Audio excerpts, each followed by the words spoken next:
we are back. Welcome back to our beautiful YouTube channel. Look at this backdrop we got going. Amazing. Joined here with Scott. Happy hump day. Beautiful Wednesday out. We finally got some sun here in Los Angeles. We have a video in regards to how to force the government to make a decision on your hardship waiver, a 601A waiver.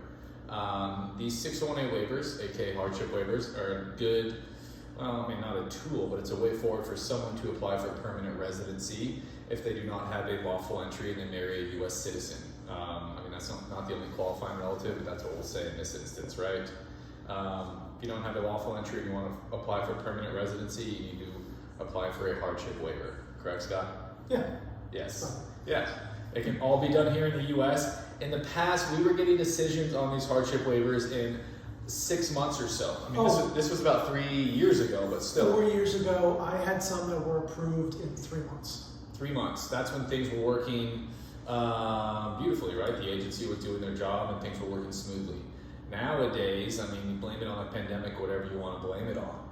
If you look at posted processing times that USCIS posts on their website for normal processing times, you're going to see, I think it's, 48 months? Yeah, it's 3-4 years. 3-4 years, which I think we could all agree is an unreasonable amount of time to adjudicate a pretty straightforward hardship waiver. I mean, if a few years ago they can adjudicate it within 3 months, exactly. Why is now 4 years a reasonable time? Yep. And so if you do a general inquiry to USCIS asking, yeah, what's going on with the case, and it's within those 48 months that they have posted, they're just going to say it's within normal processing times, stay put. Yeah. But again, that is unreasonable. So Scott, is there a way to force the government's hand in adjudicating these cases before the 48-month mark? Same with other cases that we're seeing, which is to file a complaint against USCIS in the form of a writ of mandamus.